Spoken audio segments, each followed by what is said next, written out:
Bonne nouvelle pour la bande de diaspora éparpillée à travers le monde. Le quotidien est comme facile. Et ça, le sous-souté au Katakayou, au Kénéroté, les managers, pour la bande de Kombongo. Dans ce là, il y a application sans douleur au Ezali. Très facile. Au côté télécharger à partir à téléphone, na yo continue la bande de Ko. Au Baza, na Kinshasa, République du Congo, au Baza, na Congo Brazzaville, République du Congo. Facilement bakoki ko récupérer mbongo na nzela ya M-Pesa to Orange Money na bango et yo esika ozali bonne nouvelle miami balé ezali que ceux qui ont téléchargé application Sandwave et kotindi na code promo Buzz TV on reçoit $10 le la bénéfice donc il y a pas mieux télécharger mokona lelo makamba au télémanagement Cécile il y a pas mieux que ça tinda mbongo la facilité dès aujourd'hui télécharger Sandwave na nzela ya téléphone na yo plus facile, il n'y a pas mieux.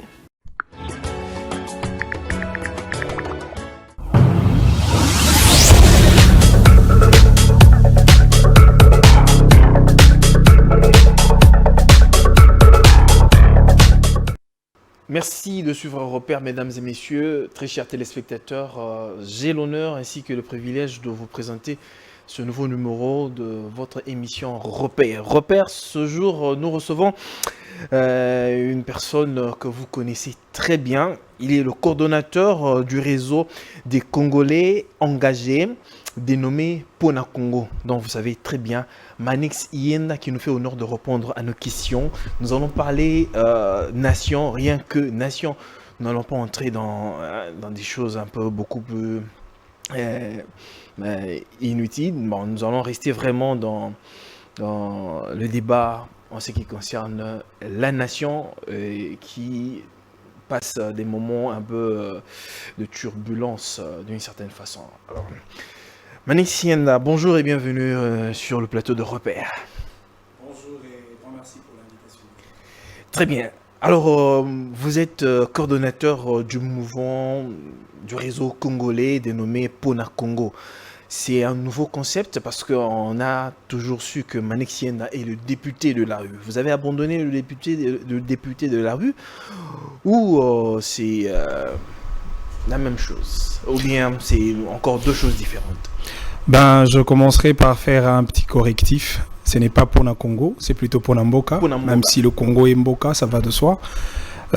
C'est un réseau, comme vous l'avez présenté, un réseau de Congolais engagés et déterminés, surtout prêts à pouvoir apporter une pierre d'édifice pour la contribution à la construction et le développement de notre pays. Vous vous souviendrez que l'hymne national de notre pays nous a convié une mission salvatrice, celle de bâtir un Congo plus beau qu'avant. Et donc le Congo d'aujourd'hui a plus besoin des bâtisseurs, des gens engagés, des gens qui viennent avec une certaine volonté, autant individuelle que collective, pour apporter une pierre d'édifice afin de bâtir ce Congo plus beau qu'avant. Et donc c'est un cénacle, c'est un réceptacle des idées républicaines, c'est un réseau de Congolais qui ont de la passion et qui sont épris d'un certain nombre d'amour pour le pays, pour la patrie, d'un engagement, d'une abnégation et surtout d'un sens de sacrifice suprême. Aujourd'hui, on parle de Wazalendo. C'est vrai, ce sont des Congolais qui se sont engagés pour préserver l'intégrité territoriale de notre pays. Et c'est un motif pour Namboka. C'est un motif d'engagement, c'est un motif du patriotisme. Et nous disons, pour Namboka, nous pouvons nous engager pour le développement de la RDC. Et donc, c'est un cadre qui nous permet de se rencontrer et d'échanger, d'apprendre et de se former, d'agir autant pour impacter positivement sur l'image de notre pays, le Congo, un grand pays au cœur de l'Afrique. Est-ce que dans la création de ce réseau, vous n'êtes peut-être pas à la quête du pouvoir d'une certaine façon, comme l'homme politique aujourd'hui? Nous savons très bien que les hommes politiques font très bien leur bataille au fait, sur les places publiques, mais dès que l'homme politique a le pouvoir, automatiquement il abandonne la population. Ce sera le cas avec vous? Mais vous parlez de l'homme politique. Et l'homme politique se retrouve dans un carcan politique. Les formations politiques, les partis politiques, le regroupement politique qui ont comme mission majeure la conquête de pouvoir. Malheureusement, nous, en tant que réseau de Congolais qui n'a rien à voir avec la politique, nous avons comme mission la satisfaction de l'intérêt général de la population. C'est-à-dire, il y a deux bords. Le bord de politique, d'une part, et le bord de Congolais, de l'autre part. Et nous, nous prenons la locomotive, effectivement, pour être là, à l'intermédiaire, afin de faciliter justement les négociations entre le dirigeant et les dirigés. Donc nous sommes une frange intermédiaire qui permet effectivement qu'au desiderata de la population congolaise soit entendu dans l'oreille des dirigeants congolais. Donc nous faisons un plaidoyer permanent et un travail d'intermédiaire parce qu'aujourd'hui, ces peuples que vous avez mentionnés dans votre question, ces peuples est isolé, ces peuples deviennent orphelins, ces peuples n'ont pas des représentants valables au niveau des institutions de la République. Il faudrait qu'il y ait des personnes interposées qui doivent faire le relais, justement. Quand vous dites que le peuple n'a pas de représentants, qu'en est-il au fait des députés qui sont les représentants du peuple? Non, mais ces députés sont issus de ces phénomènes, je dirais, nocifs, ces phénomènes de compromission à la République, la particratie, et non le résultat de la démocratie. Alors c'est fort, vous savez, hein, non, mais justement. Non, mais justement, mais regardez les systèmes électoraux implantés dans le décor étatique de notre pays. Ces systèmes défavorisent davantage le suffrage du peuple. Nous avions vécu cette histoire de seuil électoral, le seuil d'éligibilité. Comment pouvez-vous comprendre les gens qui n'ont pas été élus massivement par le peuple sont au Parlement et ceux qui sont élus sont en dehors du Parlement? Ce paradoxe est inacceptable au vu du peuple congolais qui voudrait voir son suffrage réellement exprimé. C'est comme ça que le vrai député, les vrais honorables sont dans la rue. Nous sommes fiers d'être députés de la rue parce que c'est dans la rue qu'on entend donc, les ce véritables ne sont pas ceux qui sont dans l'Assemblée nationale. Non, mais pas du tout. Ceux qui sont dans l'Assemblée nationale ne représentent pas le peuple, encore que le même peuple ne s'identifie pas dans l'action de ceux qui sont au Parlement. Comment pouvez-vous imaginer, dans un pays aussi pauvre comme le nôtre, ceux qui partent pour représenter le peuple obtiennent des avantages en termes des émoluments, qui créent un très grand décalage social avec le peuple pour qui on représente? Plus de 21 000 $. Alors, quels sont les salaires de policiers? Quels sont les salaires des soldats de l'armée de notre pays? Quels sont les salaires de fonctionnaires publics de l'État? Très bien, nous allons entrer là-dedans. Nous allons essayer un peu de parler, entrer en profondeur parce que c'est une affaire qui touche, en tout cas, le Congolais lambda. Parce que ça ne peut pas être normal qu'un Congolais ou bien militaire qui touche quasiment 250 000, 300 000 francs congolais, que les ministres, les députés touchent autant d'argent. Bon, nous allons y aller tout doucement. Alors, prenons cette question qui fait couler beaucoup, qui fait pleurer le Congolais et la partie Est qui est vraiment dérangée. Quel est le vrai problème de la partie Est de la République démocratique du Congo qui date de décennies? Sous Joseph Kabila en 2013, il a pu mettre fin en fait, à ces hostilités dans la partie Est de la République. Mais dès l'entrée du président de la République au pouvoir, il y a eu résurgence de ces forces maléfiques qui mettent en mal notre cohésion et notre paix. C'est quoi le vrai problème? Vous savez, j'aime le compartiment de votre question. Quelle est la raison? Quel est le problème? Et qui sont responsables de cette hémorragie de l'insécurité dans la partie Est de notre pays? Du coup, je répondrai à cette question. C'est un problème de l'irresponsabilité de nos dirigeants. C'est un problème de la passivité de ceux qui tiennent le bâton de commandement de la République. Parce que vous ne pouvez pas être dirigeant d'un État sans pour autant être capable de protéger le même État. Aujourd'hui, tout à l'heure, vous venez de parler des députés nationaux. C'est parce que nous sommes dans un modèle de démocratie représentative. Le peuple seul et de manière directe ne peut pas gérer la chose publique. Il faudrait qu'il y ait ce qu'on appelle des organes de l'État pour faire le relais, protéger, assurer l'intégrité territoriale de notre pays. Laissez-moi quand même revenir sur quelques notions élémentaires de l'État, parce que moi j'estime qu'on ne peut pas diriger un État sans pour autant le connaître. Parmi les missions fondamentales de l'État, il y a ce qu'on appelle la mission gendarme. Et au-delà de la mission gendarme, il y a la mission providentielle qui fait de l'État un État entrepreneur, un État à la quête d'une vie sociale assurée pour le bénéfice de son peuple. Ici, ce n'est pas le cas. Je voudrais rester dans le volet de l'État gendarme. Un État gendarme, c'est cet État qui impose sa contrainte publique, sa force publique de l'État au travers la police nationale qui a le monopole et le pouvoir régalien d'assurer la protection des civils ainsi que de leurs biens. Mais aussi l'intégrité territoriale qui devra être assurée par l'armée de notre pays, assurer la protection de toutes les lignes intangibles de notre frontière. C'est cela le rôle de l'État, imposer les respects de la loi, imposer l'autorité publique dans tous les territoires nationaux. Vous avez parlé de la passivité des autorités. Vous parlez précisément de qui? De l'autorité suprême, je veux dire ici le président de la République, ou bien le membre du gouvernement, ou bien les députés? Moi, je suis quelqu'un qui reste dans le principe de gestion de l'État. Je vous ai dit au prologue de mon intervention, vous ne pouvez pas gérer l'État sans pour autant connaître le principe directeur de cet État. Aujourd'hui, vous parlez du président de la République. Mais si vous regardez dans l'architecture constitutionnelle de la loi fondamentale de notre pays, vous vous rendrez compte que le président de la République n'a que le pouvoir de coordination, le pouvoir d'orientation, le pouvoir d'impulsion. Mais qui détient en réalité le pouvoir d'exercice? C'est le Premier ministre. Nous sommes dans un régime semi-parlementaire.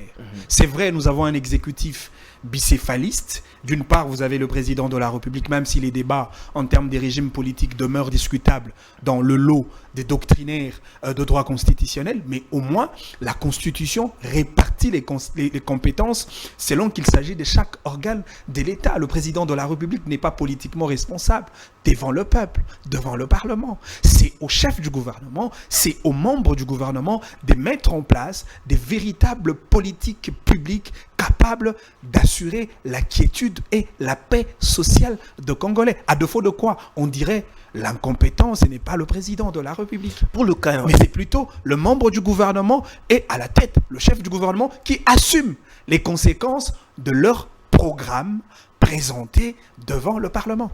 Apparemment, à vous entendre parler, vous êtes en train de charger plus le gouvernement que le président de la République. Mais bien sûr que oui. Parce que c'est le gouvernement qui exécute le plan du développement de notre pays. C'est le gouvernement qui doit assurer. Mais il y a un adage qui dit qu'il n'y a pas de mauvaises troupes que de mauvais chefs. Mais vous parlez des adages, moi je vous parle de principes de gestion tels que prévus dans la Constitution de notre pays. Nulle part, vous verrez le président de la République être responsable politiquement pour des actes qu'il n'a pas accomplis au bénéfice du peuple devant le même peuple, c'est-à-dire devant les parlements qui représentent le peuple.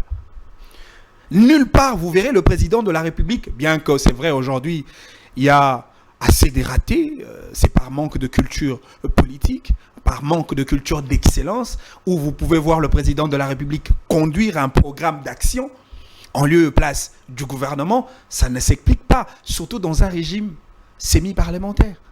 C'est vrai. C'est une faute grave.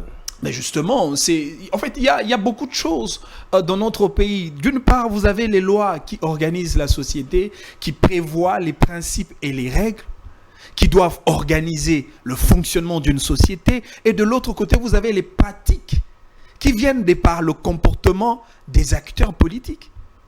Et des comportements qui ne corroborent pas avec l'esprit de la gestion de l'État tel que voulu par les législateurs de notre pays. Et c'est cela le problème. Et donc moi, je voudrais qu'on reste dans ces cadres légaux et constitutionnels. Le président de la République n'a pas un pouvoir d'exercice. C'est au gouvernement de mettre tout le moyen nécessaire pour assurer la sécurité dans la partie Est. Et donc, s'il faudrait parler de responsabilité, c'est au gouvernement les responsables. Et le président...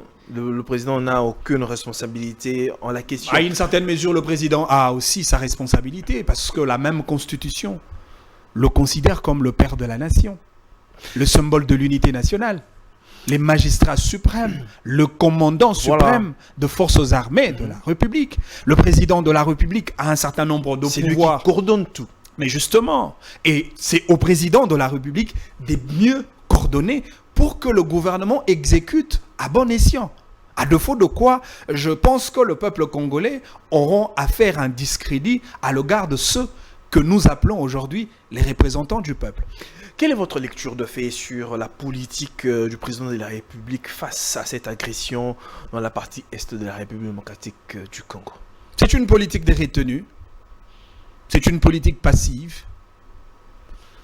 C'est une politique qui ne s'appuie pas sur le levier du dynamisme, je dirais, patriotique.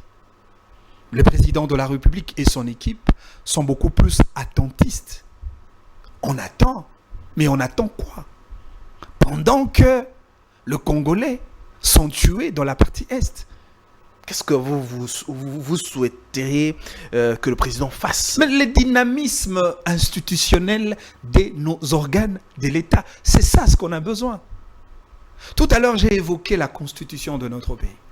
La question, est-ce que la guerre est prévue dans la constitution de notre pays? Du coup, je vous dis oui.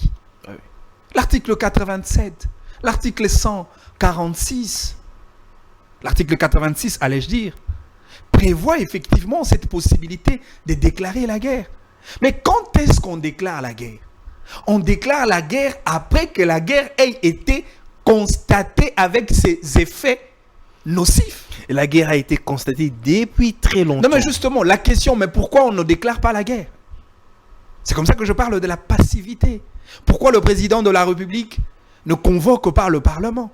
Pourquoi le Conseil de sécurité de la défense ne donne pas son avis et son veto politique au président de pouvoir convoquer le Parlement pour déclarer la guerre? Pourquoi le président de la République ne s'adresse-t-il pas à la population congolaise sur cette question de la déclaration de la guerre? Mais bien au-delà de cela, bien qu'au-delà de cela, il y a même un autre cadre juridique international. Nous avions ratifié la Charte des Nations Unies, n'est-ce pas?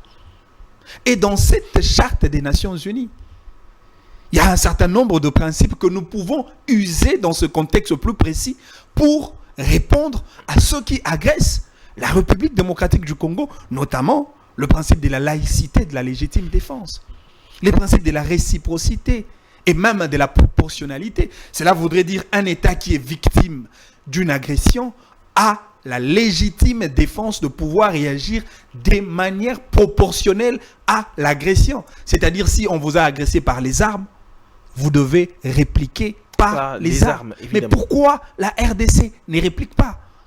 Pourquoi la RDC ne réagit pas?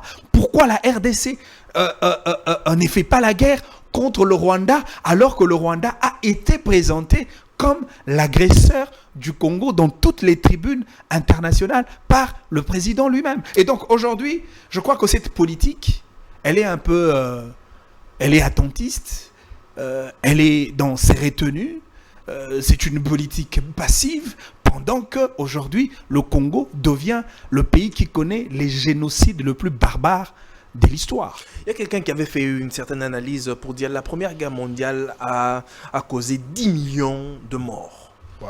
Donc si nous faisons aujourd'hui les morts qu'ont causé cette guerre... C'est plus de 10 millions. C'est plus de 10 millions. Plus de 20 millions de morts. Donc ça fait pratiquement 2 guerres mondiales, d'une certaine façon. Non mais justement, vous ne pouvez pas réfléchir autant pendant que les Congolais sont tués. Vous ne pouvez pas réfléchir autant pendant que le territoire de notre pays est pris en otage par le groupe rebelle. Il est vrai, nous pouvons décrier la passivité de la communauté internationale. Mais en quoi nous sommes un État souverain et indépendant? En quoi nous avons une armée capable de se battre pour protéger la sécurité des Congolais? L'armée qui nous inquiète aujourd'hui, l'armée rwandaise, quel est son effectif? C'est aussi une question qui me taraude l'esprit, qui me dérange un tout petit peu. Comment se fait-il cette armée rwandaise peut facilement pénétrer sur notre sol? Ça veut dire que nos frontières sont poreuses d'une certaine façon. Non mais justement, en fait, je crois que le problème du Congo, c'est un problème assez complexe. C'est un problème qui doit être traité avec beaucoup de responsabilités, beaucoup de sérieux, parce qu'il y a beaucoup de ramifications dans cette histoire de l'Est du Congo. En même temps, on parle de la guerre économique. En même temps, on parle de pillage. En même temps, on parle de la guerre de positionnement de certains États au niveau de la sous-région. C'est une guerre d'intérêt. Mais au-delà de tout, le Congo a la responsabilité de protéger les choses qui lui appartiennent. Et nous devons le protéger au travers de l'implication de nos organes. Je reviens encore sur le propos du président de la République. Dans la radio Top Congo, oui, c'est vrai, pendant la campagne électorale. Le président a dit on peut atteindre Kigali à partir de la RDC. Mais qu'est-ce qu'on attend? Et d'ailleurs, il avait dit à la moindre escarmouche. Non, mais qu'est-ce qu'on attend? Et si juste même une seule vie arrivait à tomber. Mais qu'est-ce qu'on attend pour réagir? On a fait les lobbies diplomatiques. Le président a levé le ton même du haut de la tribune des Nations Unies. Le président a cité autant de fois le nom du Rwanda comme l'État agresseur. Mais qu'est-ce qu'on attend? Je crois qu'à un certain moment, il faudrait que ceux qui nous dirigent se rendent compte de combien de fois le peuple regarde ses dirigeants. Vous ne pouvez pas inspirer une confiance vis-à-vis de votre peuple du moment où vous n'arrivez pas à protéger le même peuple. Je crois qu'aujourd'hui, il faudrait que le président de la République, ensemble avec son équipe, essaye de réfléchir sur comment compacter les différentes stratégies, parce que la dimension de la guerre, elle est diverse. Au-delà de la guerre militaire, il y a aussi une dimension de la guerre économique. Quelles sont les stratégies économiques que la RDC met en place pour fragiliser le Rwanda comme un partenaire économique?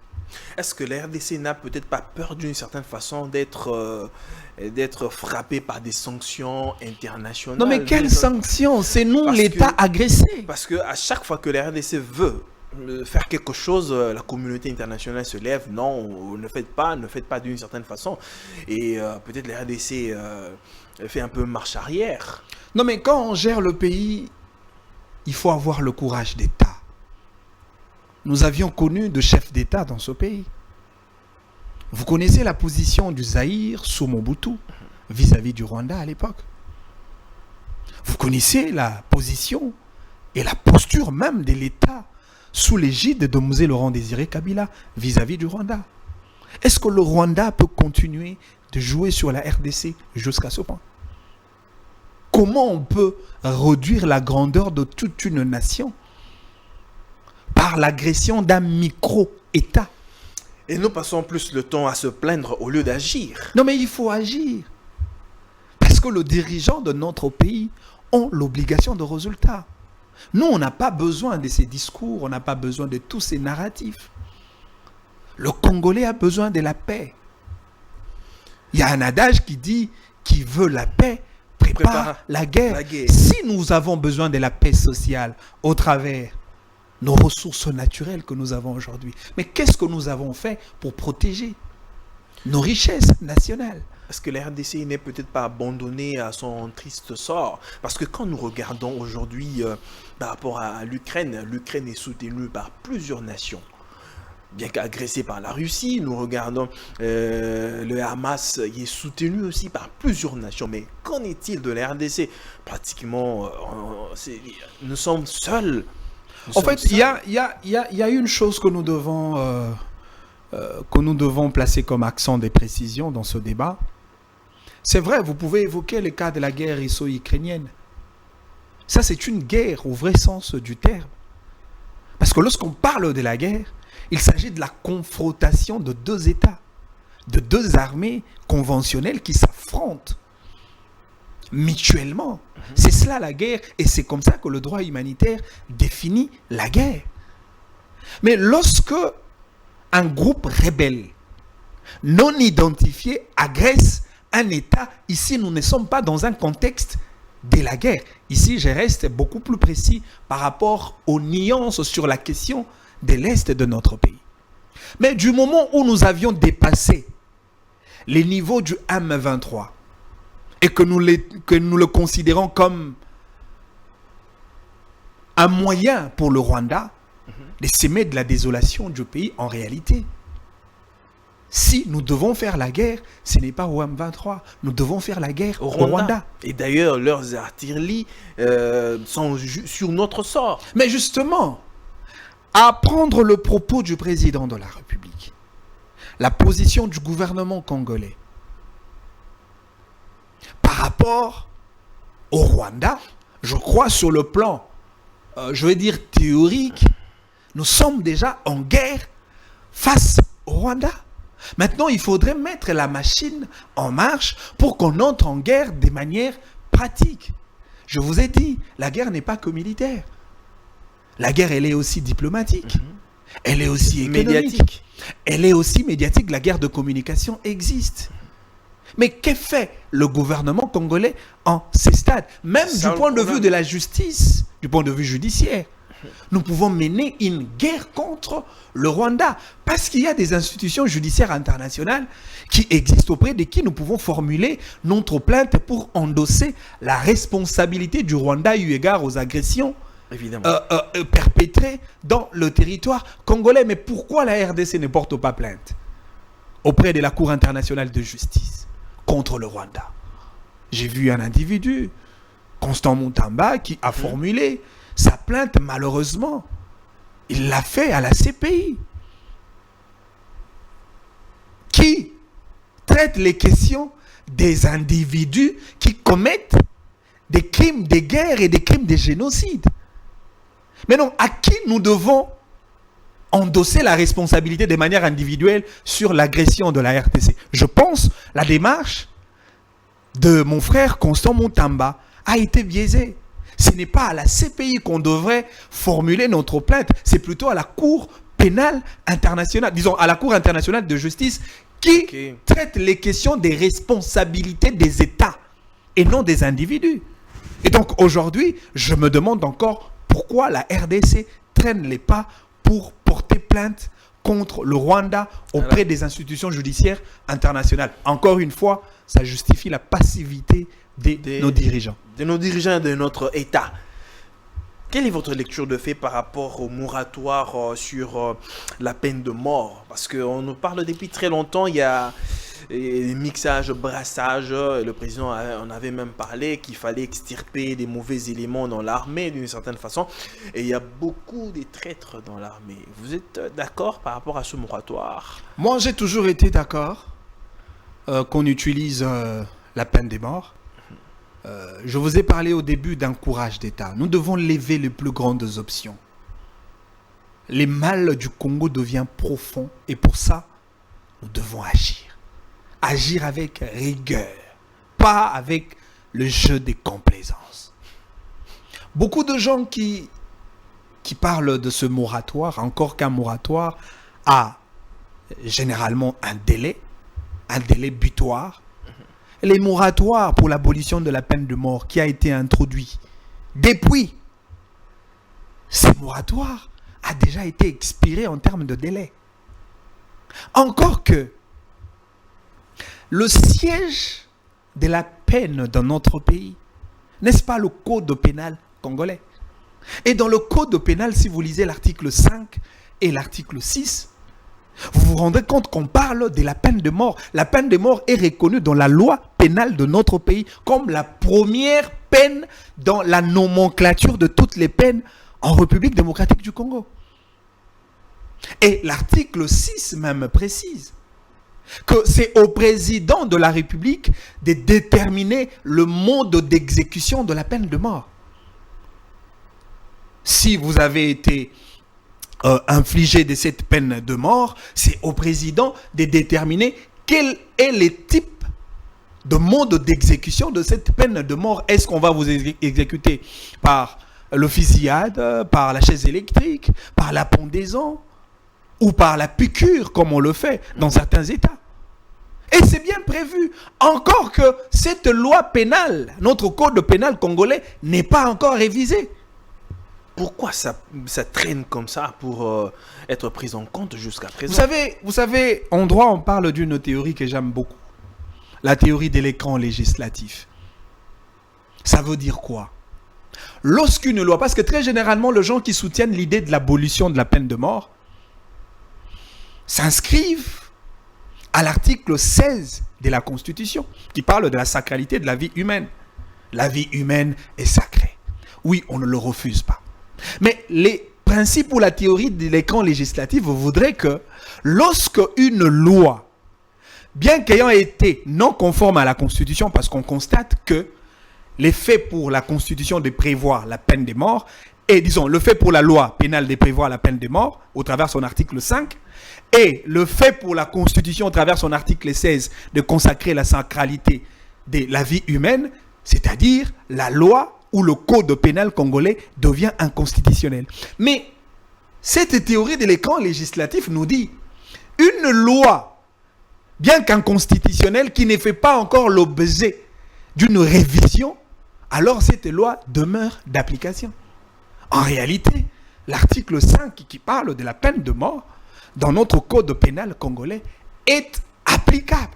Et en face de cet article, on ne peut pas brandir un moratoire dont la date d'expiration est déjà constatée. Et donc aujourd'hui, on peut infliger la peine de mort à toutes ces personnes qui deviennent traîtres ou qui compromettent la valeur sacrée de la République. Et je pense que ce serait un moyen pour arrêter l'hémorragie. Et cette peine de mort ne devra pas être seulement appliquée pour les infiltrés ou les espions, aussi en face de toutes ces personnes qui détournent le denier public de l'État à l'échelon de millions de dollars. Parce que celui qui vole 1 million de dollars est comparable à celui qui tue 1 million de Congolais. Je parie que dans un pays, je crois en Corée, quelque chose du genre, quand vous volez même 1 centime, on vous met à mort. Justement, c'est des pays sérieux. C'est des pays qui ont appris à lever le plus grand des options. Et si la RDC devient sérieuse, je crois, même l'hémorragie elle n'est pas encore non, sérieuse. mais la RDC n'est pas encore sérieuse. Très bien, nous allons chuter parce que nous courons déjà après le temps. Parlons un peu de ce prochain gouvernement qui est en gestation pour les jours à venir. Prochain gouvernement entre compétences et poids lourd. Comment vous analysez? Faudrait-il, comment vous, votre lecture le fait pour le prochain gouvernement aussi par rapport à ces défis au regard de la guerre à l'est de la RDC? Quelles sont les personnes qui doivent vraiment être là pour travailler? Je ne saurais pas citer les personnes, parce que moi je ne vois pas les personnes. Par rapport au profit, quoi. Non, mais je ne voudrais pas orienter ma réflexion sur certains individus. Parce que nous avons connu de professeurs dans ce pays. Nous avons connu de gens avec autant de diplômes. Nous avons même connu des illettrés qui sont venus à une certaine mesure avec ces discours que voilà, les intelligents n'ont rien fait, alors accordez-nous la chance de gérer le pays. Ben, les illettrés ont géré, il n'y a rien. Les savants, les intelligents ont géré et il n'y a absolument rien. Et après, nous avons besoin des gens qui ont la passion du Congo. Jusque-là, nous n'avons vraiment pas des personnes qui ont la passion du Congo. Non, mais je pense qu'il y a quand même des Congolais qui... malheureusement, je vous ai parlé de la particratie qui prend plus de l'ampleur aujourd'hui. Il y a des personnes de qualité. C'est au président de la République. C'est lui, les sélectionnaires. Est-ce qu'il n'y a pas moyen pour cette affaire, parce que c'en est un peu de trop. Nous voyons des députés, aujourd'hui ceux qui sont ministrables, ce sont seulement les députés, des personnes qui sont dans les partis politiques.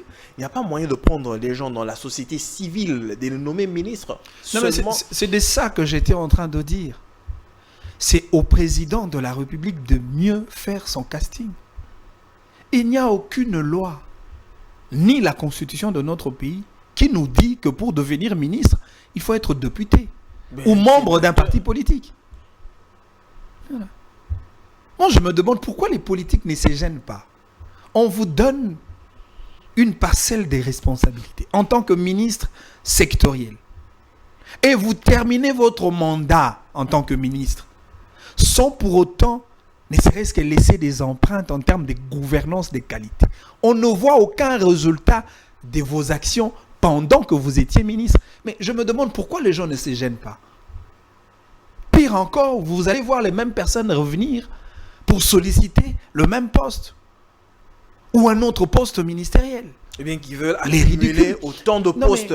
Non mais il faudrait que le président de la République essaye d'élargir cette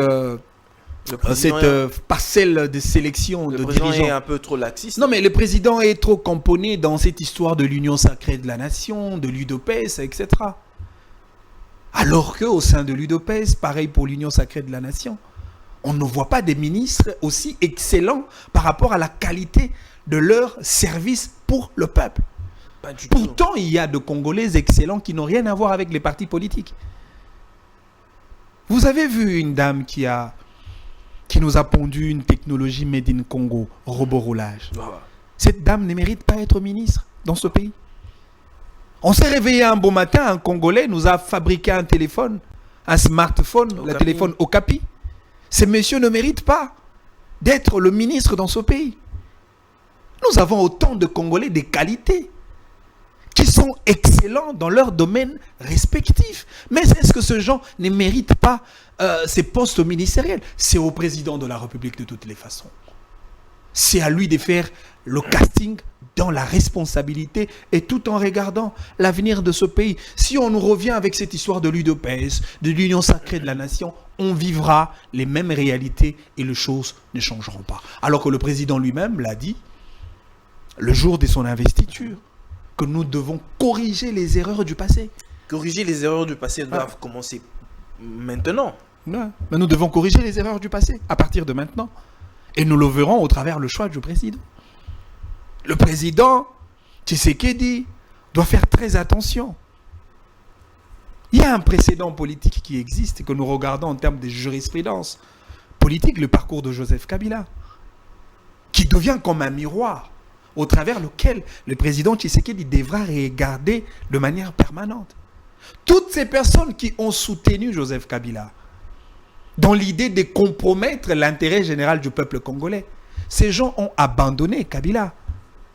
Aujourd'hui, Kabila est porté par des gens non gradés, le jeune du PPRD, la jeunesse du Front commun pour le Congo. Ce qui voudrait dire, tous ces gens qui rôdent autour du président Tshisekedi, ils lâcheront le président. Et le même président qu'on appelle béton. Mais ces bétons-là, il va tellement peser à la fin de son mandat, beaucoup de gens ne sauront pas porter ces bétons. Ils vont lâcher les bétons et ils vont déposer les bétons par terre. Et c'est nous, la jeunesse, des gens non gradés, de gens déconsidérés, de gens délaissés, que nous prendrons effectivement la responsabilité de porter ces bétons qui pèsent autant. Et donc, au président de la République de faire attention. C'est au président de la République de faire attention. Maning Seyenda, nous allons terminer par cette question. Vous ne trouvez peut-être pas que le mandat du président de la République commence pas très bien? Pourquoi? Parce que le mandat passé, le député national touchait une affaire de 21 000 $. Mais selon nos informations, pour cette législature, pour ce quinquennat, le député national son salaire passe de 21 à 33 000 $. Vous ne trouvez pas que c'est très coûteux? Et qu'il faudrait aussi revoir les salaires de ces agents de... Si nous étions un pays sérieux, mon frère, les bicaméralismes du Parlement congolais ne devraient pas exister. On pouvait bien avoir un Parlement monocaméral. Avec l'Assemblée nationale, ça suffit pour légiférer les lois, pour faire le contrôle parlementaire. Le Sénat, pour vous... Non, mais le Sénat ne sert à rien. C'est une institution budgétivore. Cet argent-là pouvait aider les éléments de la police et de l'armée congolaise. Il faut réduire le train de vie des institutions de la République. J'ai vu en France où les gens réclament l'augmentation des émoluments de députés nationaux français en termes de 300 $. Ils avaient 500, 5000 et quelques dollars. Et on a ajouté aujourd'hui, ils ont 6200 ou 6300 $. La France, un pays économiquement fort. Mais comment un pays aussi pauvre comme la RDC, les députés touchent 3 fois que le député français? C'est paradoxal. Hein? Non, mais c'est paradoxal parce qu'en face de nous, nous n'avons pas de gens qui représentent valablement le peuple. Les dirigeants congolais par moment sont des fantômes du peuple. Et nous devons faire très attention. Le mandat du président Tshisekedi, le deuxième, c'est un mandat où nous n'avons pas droit à l'erreur. Nous devons corriger les erreurs et nous devons bien baliser le chemin pour la prospérité et le progrès socio-économique du peuple congolais. À défaut de quoi, l'histoire retiendra. Tshisekedi passera ces 10 ans sans que le peuple ne se retrouve dans sa gestion en tant que président d'un grand pays qui répond aux grands enjeux économiques du monde. Et l'histoire passera, et l'histoire malheureusement ne retiendra pas le nom de celui qui n'a pas servi le peuple. Et donc le président Tshisekedi a tout intérêt, dans son deuxième mandat, de travailler pour le peuple. On a besoin d'électrifier toute la population, disons tout le territoire congolais. On a besoin de créer des routes interprovinciales pouvant permettre aux Congolais de se déplacer d'une province à une autre. On a besoin de terminer ces grands projets du port en eau profonde de Banana.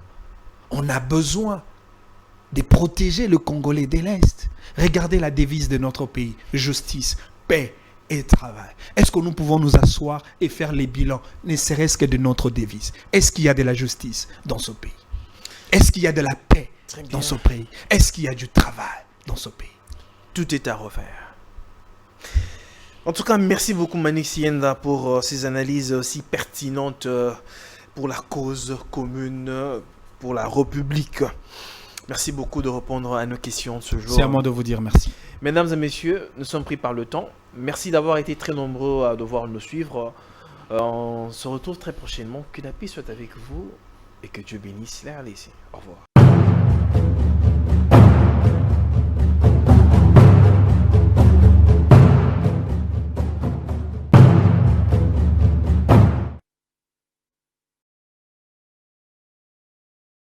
Bonne nouvelle pour la bande de diaspora éparpillée à travers le monde. Le quotidien est comme facile. Et ça, le sous-souté au Katakayou, au Kénéroté, les agence pour la bande de Kombongo. Dans ce là, il y a application sans douleur au Ezali. Très facile. Au côté télécharger à partir à téléphone, na yo continue la bande de Ko. Au Baza, na Kinshasa, République du Congo, au Baza, na Congo Brazzaville, République du Congo.